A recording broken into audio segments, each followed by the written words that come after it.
Few hours from now, the three-judge bench will be making a ruling on the Rigathi Gachagua impeachment case. In case, and I say in case as a possibility, if Rigathi Gachagua wins the court case, many things will unfold. The obvious one will be the government, through the office of the Attorney General, will appeal the ruling.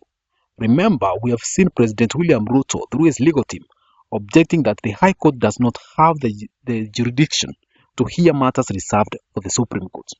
Well, even without diving into the matters of law, that move by the president says a lot, that he is not ready to entertain Gachagua in his government, and he is willing to exhaust all avenues provided by the law to ensure that Gachagua remains out of government. But even if Gachagua is favored by the Supreme Court at the end, President Ruto will transfer all functions of the deputy president to the super CS, and that can be either Musalia Mudavadi or Kithure Kindiki. This will ensure that Gachagua does not have access to intelligence of what the government is doing.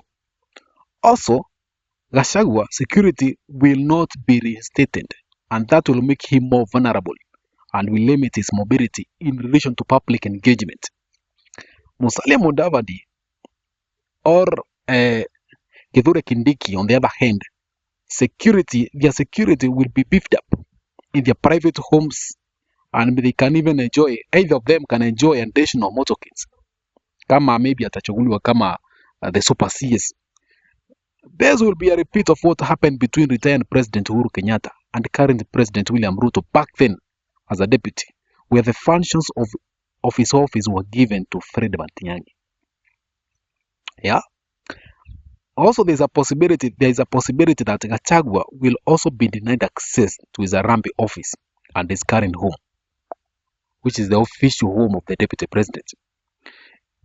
Even looking at what happened in Parliament and in the Senate, MPs will not even allow that to happen or want to see Gachagua enjoy any state benefit. It is obvious the system does not want Gachagua. This guy Gachagua, hata kama the Supreme Court itamrudisha kama deputy president, atapitishwa pia kwenye humiliations kibao sana. Remember the time when President William Ruto, as a DP, would go to a meeting, and in that meeting he could not even find a single police officer or a sub-chief. That is exactly what will happen to Gachagua. And I'm afraid it might be even more worse.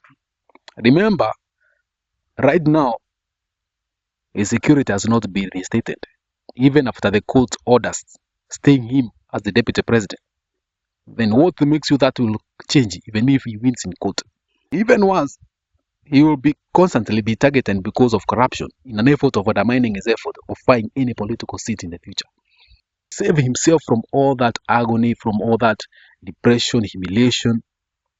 Gachagua, even if he gets a good ruling in the courts from today, he should resign. And maybe he can come back later.